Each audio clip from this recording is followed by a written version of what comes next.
Takot mama.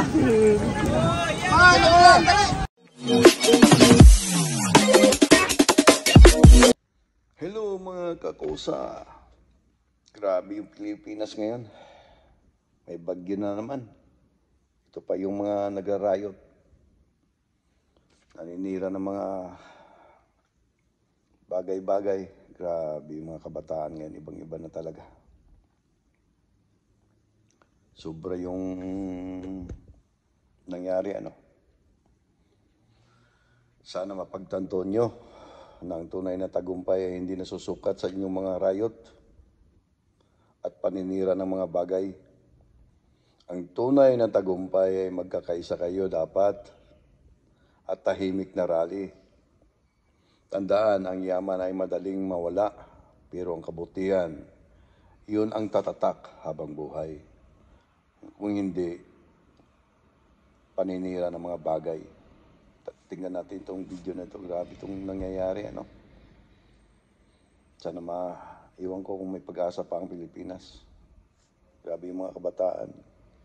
Kawawa yung mga magulang. Mga magulang nyo na kumakayod na kayo pag-aralin. Dapat mag-aral kayo. Hindi yung paninira ng mga bagay. Tingnan natin yung mga video.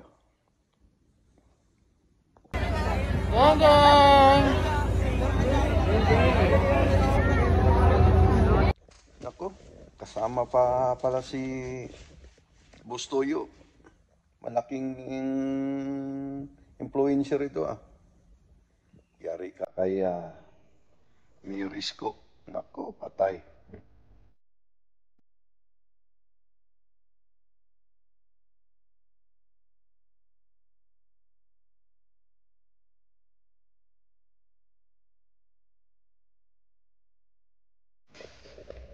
Ayun. Nakamasid lang si Mayor Isko, ano? Ang lalim ng iniisip. Nakakaawa. Hindi nyo ba alam yung mga sinisiran nyo na ay taxpayer din ang magbabayad? Pwede mang mag-rally na tahimik. Hindi yung mga panininira. Mga kabataan, grabe.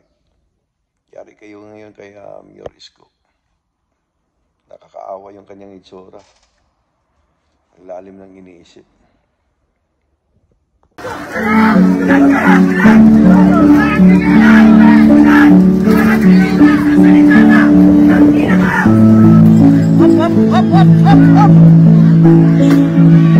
Ano itong mga tao na ito? Lumalaban sa pulis. Oo. Hindi karamihan ng pulis ay masama. Kung hindi nga ano yung mga yan kung hindi nga naka-duty yung mga yan, baka nakasama pa sa rally yung mga yan. Bakit yung sasaktan? Hindi naman karamihan ng pulis ay bastos. Hindi lahat ng pulis ay mga protector ng mga mayayaman.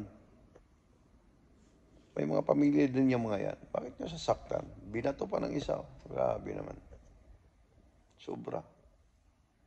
Siguro itong mga nagrarayot na ito, binayaran din ito para magulo ang sistema. Imbis na magkaisa, naghihiwalay. May nagrarally na tahimik, may nagrarayot. Sobra talaga. Ayan, ba't ka na umiiyak, kuya? Ayan, oh. Yan.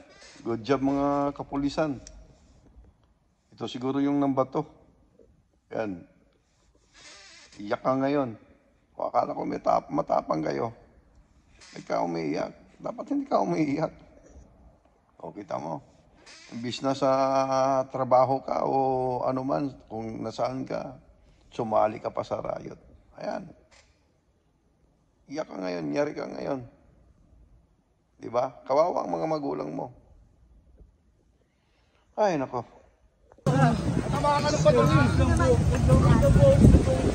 Ano? Nagpundulan lang. Sir, ikaw ba nag-ano na muna kanina sa pagkakas? Wala po talaga, sir. Bakit ka nandito? Sa grupo niya. Sa grupo niya. Ayun, oh. Kasama ka pala eh. Huwag kang umiyak. Paglaban mo. Mahirap na nga ang buhay. Mas lalong upang pinahirapan. Ayan. Paglaban mo. Huwag kang umiyak. Nakuha nila, nakuha ng mga gamit na pulis.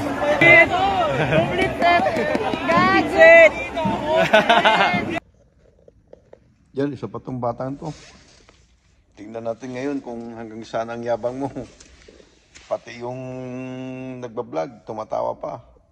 Kala nyo, katuwaan lang ha. Tingnan natin ngayon, markado kayo.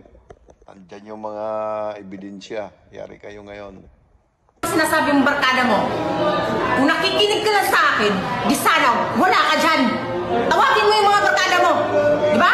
Yan ang kasama mo? Tawagin mo na. Magbulok ka na lang dyan. Walang barkada dumarating, di ba? Oh. Yan, saludo sa nanay niya ata yun, ano? Pinagsabihan yung kanyang anak. Yan, kulong ng bato ng bote. Walang barkada ngayong, ano, tama yung nanay niya. Nasaan ang yung barkada? May barkadang hindi ka ipapahamak. Yung mga barkadang pinapahamak ka, hindi barkada ang tawag doon. Hindi barkada ang tawag doon. Magbago ka na. Tama yung nanay mo. Pinipiruisin nyo pa yung magulang nyo. Mga bata.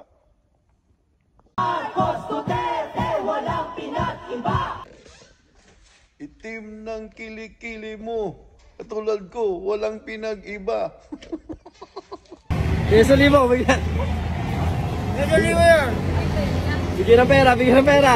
Bigyan ng pera. Ay, baka pagkaya na ako ng buske. Ito mga batang ito, kasama rin ito sa mga nagrarayot eh. Nanununog. Yan, may hawak-hawak pang pira ba yan o piking pira yan? Ako mga otoy, magbago na kayo. Ang tagumpay, tandaan ang tagumpay hindi nasusukat sa dami ng pira o sasakyan. Ang tagumpay ay natatapos ka sa iyong pag-aaral at kabaitan at mapagbigay. Tandaan niyo yan. Magbago na kayo. Nako, yari kayo ngayon. Happy now, cry later.